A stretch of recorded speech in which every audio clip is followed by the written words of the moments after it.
Bienvenue dans les profondeurs de l'univers de Undertale.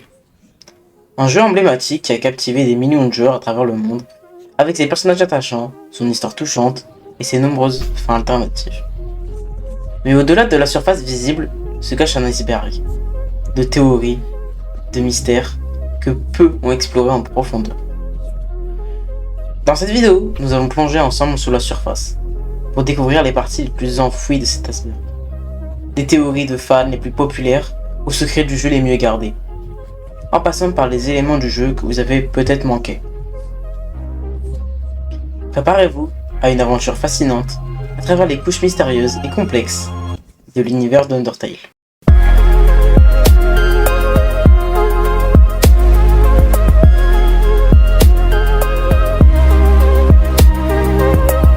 Préparez-vous, car ce voyage vous révélera des aspects insoupçonnés du jeu que vous pensez connaître. Alors, commençons.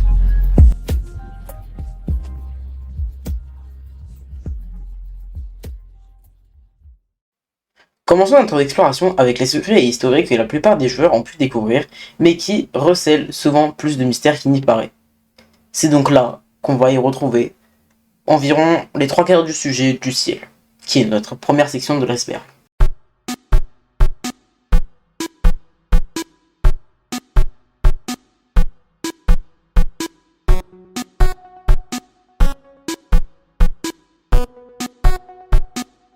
Notre première plongée nous amène dans l'univers de Super Smash Bros Ultimate.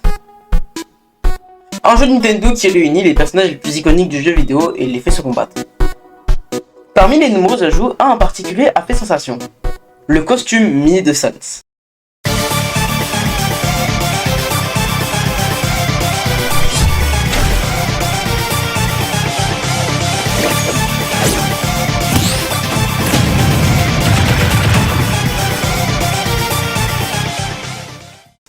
Le 4 septembre 2019, lors de la présentation de Nintendo Direct, les fans de Undertale ont eu une surprise de taille.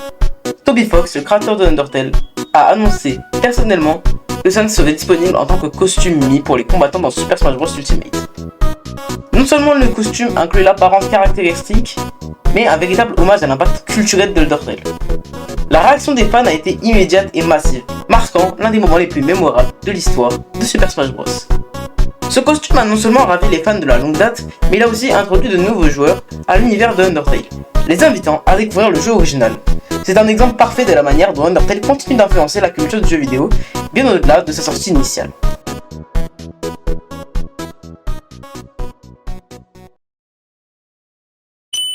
Toby, you've been on video before. It's just been like 4 years. You gotta turn them on first. Hey guys. The jiggling was a little scary, but yeah. Hey guys. Actually, I think the last time you were on the vlog, I followed you to the bathroom. Toby Fox, de son vrai nom, Robert F. Fox, est un développeur de jeux vidéo et compositeur américain, principalement connu pour son travail sur Undertale. Avant de créer ce jeu culte, Toby a déjà été impliqué dans la scène des jeux vidéo, notamment en créant des musiques pour des projets de fans comme Earthbound. Undertale, lancé en 2015, a été développé presque entièrement par Toby Fox lui-même, de l'écriture, du scénario à la programmation, en passant par la création de la bande-son. Toby a mis en œuvre sa vision unique pour créer un jeu qui allait bouleverser l'industrie. Le jeu a rapidement gagné en popularité grâce à son gameplay innovant, ses personnages mémorables et ses multiples fins qui ont offert une profondeur narrative rarement vue dans les jeux vidéo indépendants. La bande-son, composée par Toby, a également reçu des éloges pour sa capacité à capturer les émotions du joueur et à renforcer l'immersion dans l'histoire. Depuis le succès de Undertale, Toby Fox a continué de contribuer à l'industrie du jeu vidéo, travaillant sur des projets comme Deltarune, un autre jeu très attendu par les fans. Sa capacité à innover et à créer des expériences de jeu uniques fait de lui l'un des créateurs les plus respectés et influents de notre époque.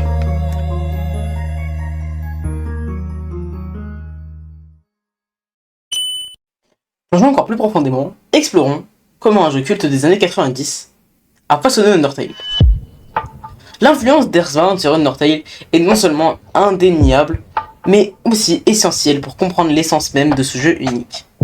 Earthbound, connu au Japon sous le nom de Mother 2, est un RPG développé par AB Inc. et HAL Laboratory, et il est publié par Nintendo en 1994. Ce jeu est célèbre pour son ton décalé, son humour unique et son approche submersive des tropes traditionnelles du genre RPG. Toby Fox, un grand fan d'Earthbound, a puisé une inspiration significative de ce titre pour créer Undertale.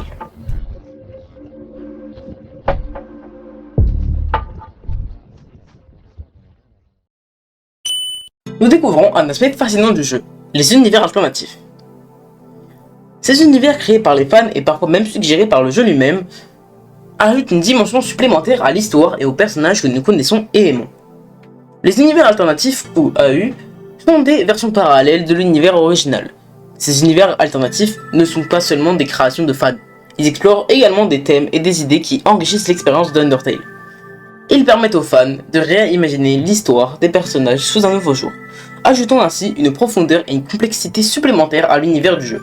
Toby Fox lui-même a reconnu et encouragé la créativité des fans à travers ces univers alternatifs. Dans certains cas, des éléments de ces AU se retrouvent dans ses œuvres originales, ou des collaborations, montrant l'impact durable et l'influence des créations des fans sur l'univers d'Undertale.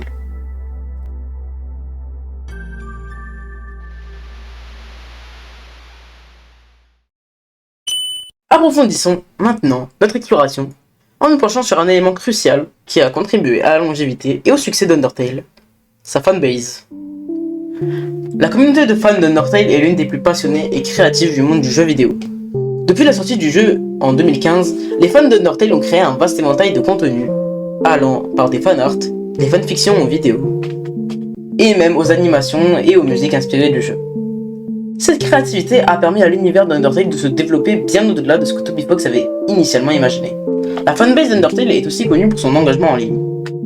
Des forums, des groupes de discussion et des pages sur les réseaux sociaux offrent des espaces où les fans peuvent partager leurs théories, discuter des dernières nouvelles concernant Toby Fox et ses projets, et participer à des discussions approfondies sur les thèmes et les personnages du jeu. Cette communauté n'est pas seulement active, elle est aussi incroyablement solidaire. Les fans d'Undertale se soutiennent mutuellement. Cet esprit de camaraderie et de soutien est une caractéristique distincte de la fanbase. En fin de compte, la fanbase d'Undertale est un témoignage de la manière dont le jeu vidéo peut transcender son média pour devenir une véritable communauté culturelle. Grâce à la passion et à la créativité de ses fans, Undertale continue d'inspirer et de rassembler des gens du monde entier, même si des fois, il y a des personnes qu'il ne faut pas vraiment rassembler.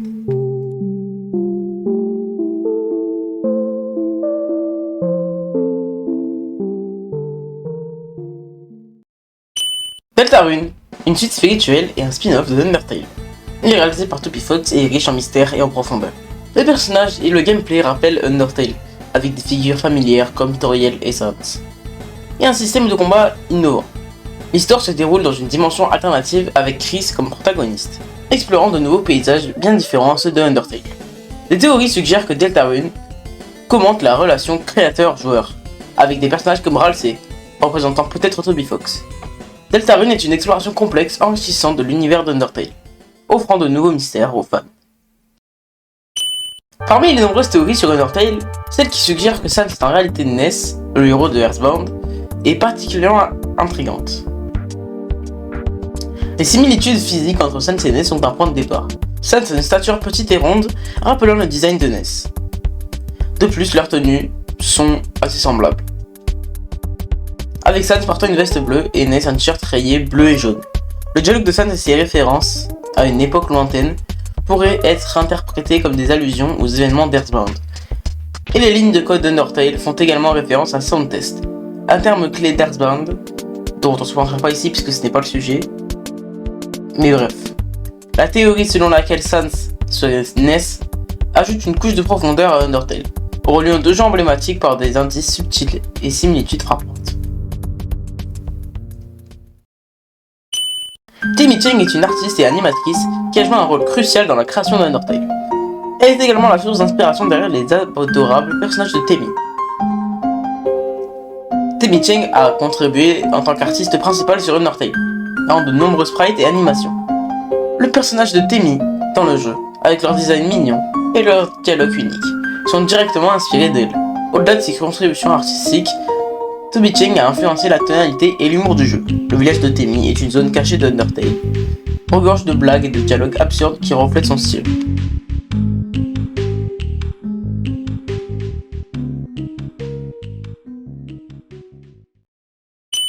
W.D. Gester est l'un des personnages les plus mystérieux et énigmatiques d'Undertale.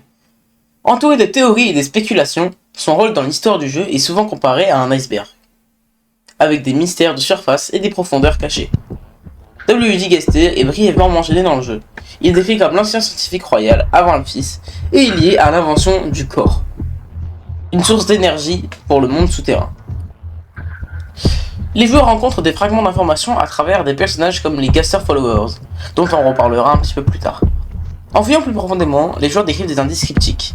Gaster semble être lié à des expériences avec les timelines et les dimensions, des messages étranges et des dialogues en Windings, qui est donc la police de caractère. Ces éléments suggèrent qu'il a été brisé à travers l'espace-temps en raison de ses expériences. W.D. Gester est un personnage entouré de mystères, ajoutant une couche de profondeur et de complexité à Undertale.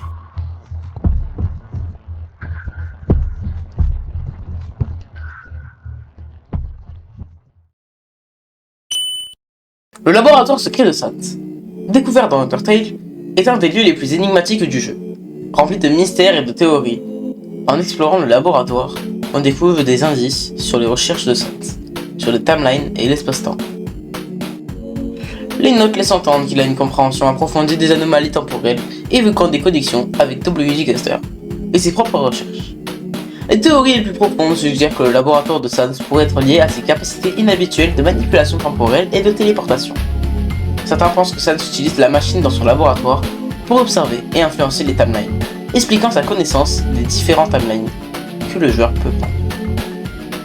Les liens avec Gaster se renforcent ici, suggérant que Sans pourrait poursuivre les travaux de Gaster ou essayer de réparer les conséquences de ses expériences. Les Gaster Followers, ces personnages mystérieux dans Undertale qui fournissent des indices cryptiques sur W.D. Gaster. Leur présence et leur dialogue énigmatique ont donné naissance à de nombreuses théories parmi les fans. Les Gaster Followers apparaissent dans des endroits spécifiques du jeu et uniquement si certaines conditions sont remplies. Et après ça, on en reparlera plus tard de ces conditions-là. Ils sont souvent rencontrés dans les zones proches du corps et parlent brièvement de Gaster. En explorant leur dialogue, on apprend que Gaster a été éparpillé à travers l'espace et le temps, à cause d'une expérience ratée. Hormis ça, ils répètent à peu près tous la même chose. Les Gaster Followers parlent de lui avec une certaine révérence et tristesse, suggérant qu'ils étaient proches de lui et qu'ils travaillaient sous ses ordres.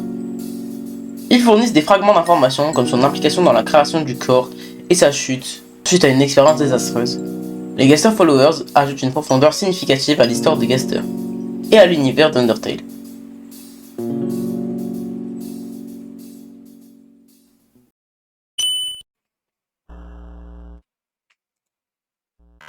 Entrée numéro 17.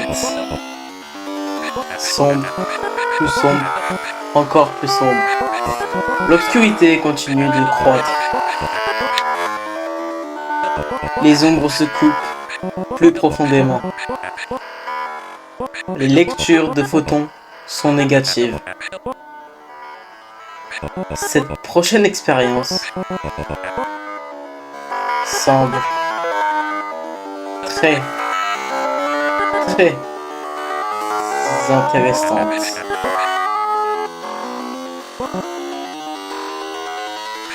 Qu'en pensez-vous tous les deux? L'entrée 17 n'est pas trouvable via une exploration normale du jeu. Elle peut être découverte en manipulant les fichiers du jeu ou en utilisant des hacks. Elle est située dans une pièce cachée et son contenu est généralement affiché en Windings, une police de caractère cryptique. Les théories les plus profondes entourant l'entrée 17 suggèrent qu'elle pourrait être une clé à comprendre la nature exacte de Gaster et de ses expériences. Certains pensent que cette entrée documente l'incident qui a conduit à la désintégration de Gaster à travers l'espace et le temps. Le langage utilisé dans l'entrée et la nature cryptique de son accès renforcent l'idée que Gaster explorait des concepts dangereux liés aux dimensions parallèles et aux anomalies temporelles. Cette nature cachée et son contenu inquiétant continuent de susciter des spéculations et des théories parmi les fans, contribuant à l'aura énigmatique qui entoure le personnage de Gaster et ses expériences. La route génocide est sans aucun doute la route la plus différente de toutes, car le jeu change radicalement à cause de vos actions. Il y a presque trop de différences à citer, mais les plus importantes incluent de nouvelles musiques et de nouveaux boss comme Undyne Immortel ou Sans. Underswap, c'est un univers alternatif qui échange les personnages entre eux.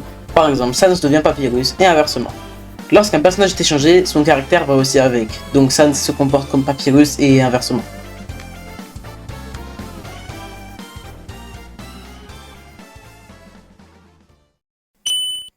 En raison du nom de ce fichier, c'est l'un des premiers sur lequel on peut tomber quand on décompile le jeu. Et voici le fichier audio. Bonjour, et un peu de respect et ne spoil pas le jeu. C'est impossible d'avoir des mystères de nos jours, à cause de personnes curieuses comme vous. S'il vous plaît, gardez ça entre nous. Si tu le postes en ligne, je ne ferai plus jamais de secret. Mais personne ne sera impressionné. Ce sera de ta faute.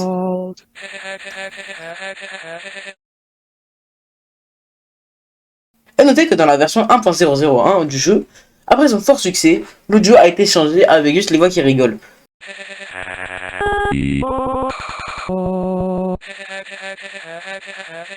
Plus aucun texte ne demanda à ne pas spoiler le jeu car déjà la plupart des mystères étaient déjà connus.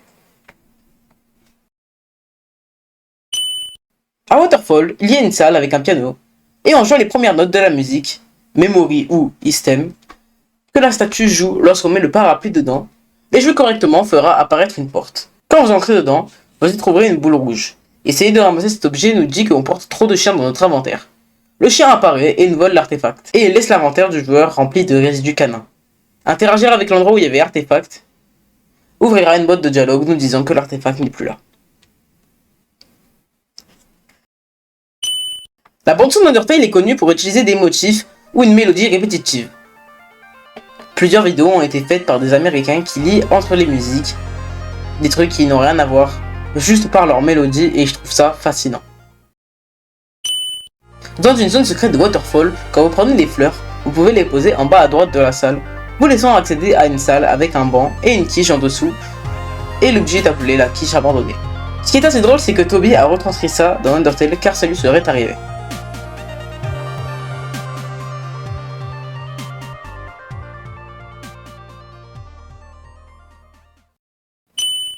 Le 24 juin 2013, un Kickstarter a été lancé pour Undertale. Comme dans tous les Kickstarter, les différents paliers de donation avaient des récompenses. Et justement, Sosuri est un des personnages qui vient d'une récompense du Kickstarter. Si vous faites une donation de 1000 $, votre personnage sera implémenté dans le jeu. Sosuri en fait donc partie aux côtés de Clyde et Muffet. Sosuri est uniquement possible à combattre à Outland le 10 octobre entre 20h et 21h. Pour le 5e anniversaire d'Undertale, un concert a eu lieu. Le concert contient l'entièreté des musiques d'Undertale et c'est franchement pépite à écouter.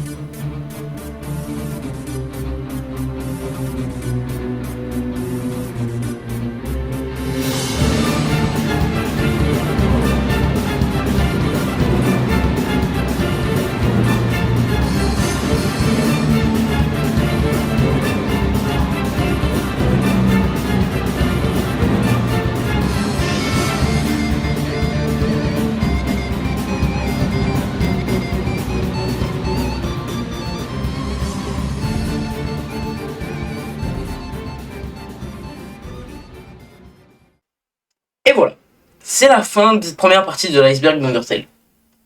Bon, c'est qu'un début après, c'était assez court pour le moment, tous les sujets étaient assez populaires. La suite devrait arriver d'ici quelques semaines environ. Mais pour l'instant, je vous dis une prochaine fois.